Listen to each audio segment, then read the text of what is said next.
2025 మే నెల రాశి ఫలితాలని మనం తెలుసుకోబోతున్నాం. మా ఛానల్ ద్వారా చూస్తున్నటువంటి ప్రేక్షక మిత్రులందరికీ కూడా శుభాభివందనాలు. మా ఛానల్స్ బాగా చూస్తున్నారు, ధన్యవాదాలు. కానీ సబ్స్క్రైబర్స్ అనేవాళ్ళు కొంచెం తక్కువగా ఉన్నారు, కొంచెం సబ్స్క్రైబ్ చేయండి.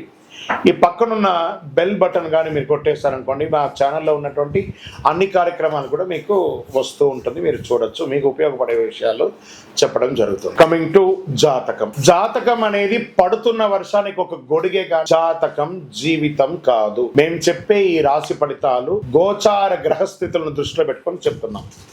ఇది మీ యొక్క వ్యక్తిగత జీవితానికి ఒక 30% నుంచి 40% మాత్రమే వర్తిస్తుంది. మీరు పుట్టినప్పుడు ఉన్నటువంటి ఆ లగ్నము, ఆ నక్షత్రము, ఆ పాదాన్ని బట్టి మీ యొక్క సంపూర్ణ జాతకం అనేది తెలియబడుతుంది. ఇంకా నువ్వు జాతకం అంటే ప్రతి ఒక్కరికి కూడా నాకు ఉద్యోగం ఎలా ఉంటుంది, నాకు వ్యాపారం ఎలా ఉంటుంది, నాకు ఆరోగ్యం ఎలా ఉంటుంది, దాంపత్య జీవితం ఎలా ఉంటుంది, సంతానం ఉంటుందా, ఉద్యోగం వస్తుందా, వ్యాపారం బాగుంటుంది, ఇవే ఏదో టెన్షన్స్తోనే ప్రతి ఒక్కళ్ళం కూడా జీవిస్తున్నాం.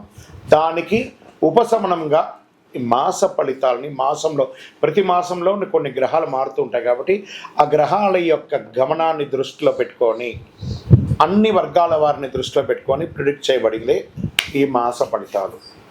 ఇప్పుడు మనం 12 రాసుల్లో ఒక్కొక్క రాశిగా మనం చెప్పుకోబోతున్నాం. జ్యోతిష్ శాస్త్రరీత్యా ద్వాదశ రాశుల్లో 2వ రాశి అయినటువంటి వృషభ రాశి మిత్రులారా, మీరు కృతికా నక్షత్రం 2, 3, 4 పాదములు, రోహిణీ నక్షత్రం 1, 2, 3, 4 పాదములు, మృగశిర నక్షత్రం 1, 2 పాదాలకు జన్మించిన మీరు వృషభ రాశి వారిగా పరిగణించబడుతున్నారు.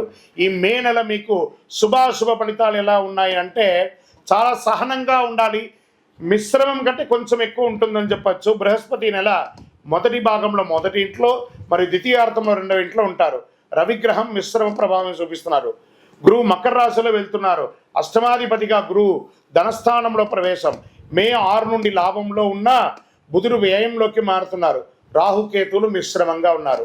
కాబట్టి కొత్త ప్రయత్నాలు నివారించండి. ఇప్పుడు ఏది చేస్తున్నారో అది బాగా ఉంటుంది. ఏ విధమైనటువంటి కొత్త ఆలోచనలు కొత్తవి చేయడానికి అంత తీసుకోకండి. ప్రభుత్వ ట్యాక్స్ రెన్యువల్స్, లైసెన్స్ రెన్యువల్స్ ఇవన్నీ ఖచ్చితంగా చేయండి, లేదా దానివల్ల ఇబ్బంది పడే అవకాశాలు ఉన్నాయి.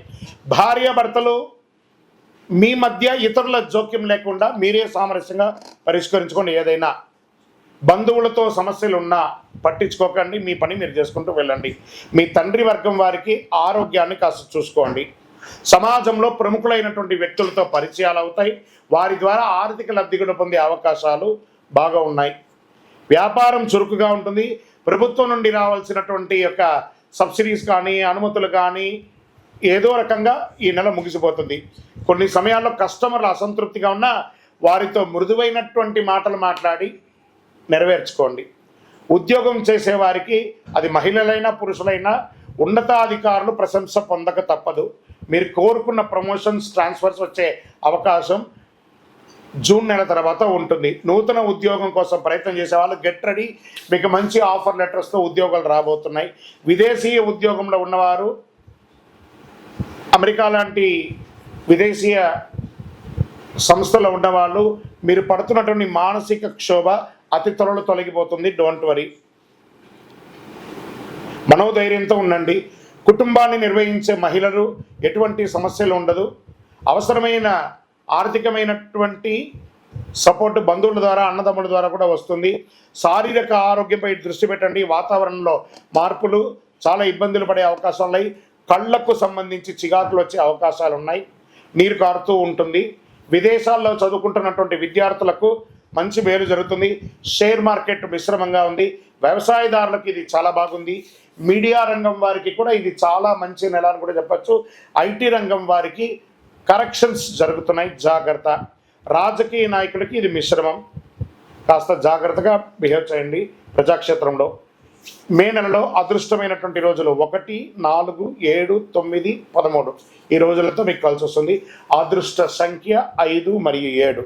చంద్రాష్టమం మే నెలలో 15/5/2025 2:07 మధ్యాహ్నం నుండి 18/5/2025 12:04 వరకు ఉదయం వరకు ఉంటుంది.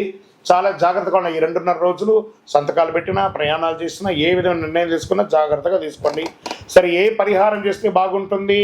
శివుని ఆరాధించడం మరియు బిల్వదళంతో అర్చన చేయడం, బిల్వ వృక్షానికి ప్రదక్షిణం చేయడం, చలివేంద్రాలు ఏర్పాటు చేయడం, గొడుగు పేదవాళ్ళకి ఇవ్వడం, మీ ఇష్ట దైవం కులదైవాన్ని ప్రార్థన చేయడం. ఇంకను సకల దోషాలు తొలగడానికి మీ వయస్సు ఎంత ఉందో అన్ని సంఖ్యతో మీ ఇంటి దేవత దగ్గర దీపం వెలిగించండి. అతి శక్తివంతమైనటువంటి ఈ కరుంగాళిమాలను ధరించండి. ఆరోగ్యంగా, ఐశ్వర్యంగా, సంతోషంగా ఉండండి. అన్ని రకాలైనటువంటి మేలు జరుగుతుంది. విజయోస్తు.